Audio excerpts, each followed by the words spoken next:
Iranian President Hassan Rouhani recently gave an interview to NBC where he said the Islamic Republic was not interested in creating conflict and said his country never has and never will build a nuclear bomb. Top Israeli officials have listened and they're not impressed. As the Prime Minister's office put it, Rouhani's words were designed to spin the truth to keep its centrifuges rotating towards a nuclear weapon. What we heard from the Iranian leadership is unfortunately just sugar-colored words, words designed to deceive, words designed to lull the international community into a complacency. The simple fact is that Iran continues to enrich uranium, continues to move aggressively forward to have a nuclear weapon, and this must stop. We don't need words, we need action. We need the Iranians to stop enriching uranium.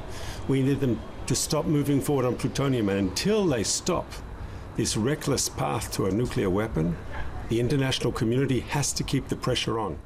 Rouhani came on American airwaves in what Israel has called a charm offensive. Rouhani talked about Iran as a peace-loving nation, pledged openness in the political and social network sphere, and blamed Israel for instability in the region because of its warmongering policies. In a tangible show of Iran's commitment to peace and openness, the country released a dozen prominent political prisoners on the eve of Rouhani's visit to the U.S. Basically, Israel believes Iran is talking peace abroad, while at home it keeps charging forward with its quest to build a nuclear bomb.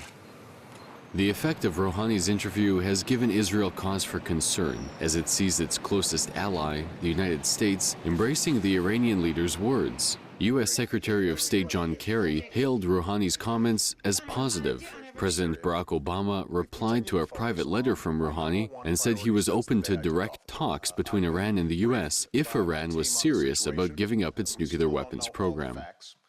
A meeting between the U.S. and Iran would be seen as a major thaw in relations, as no American leader has met with an Iranian leader since the 1979 hostage crisis at the U.S. Embassy in Tehran.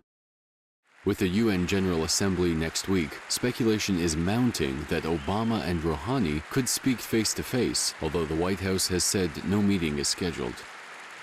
Rewind 1 year to the 2012 General Assembly, and Iranian relations with the West were a very different story. The West was pushing forward on another round of economic sanctions against Iran because it wasn't cutting back its uranium enrichment. Israeli Prime Minister Benjamin Netanyahu took the stage and stole the headlines by laying out Israel's red line for military action against Iran. Netanyahu predicted that Iran would cross that red line a few months ago and would have by now built a nuclear bomb. This year, he risks being upstaged by his Iranian counterpart, who is making a name for himself as a moderate.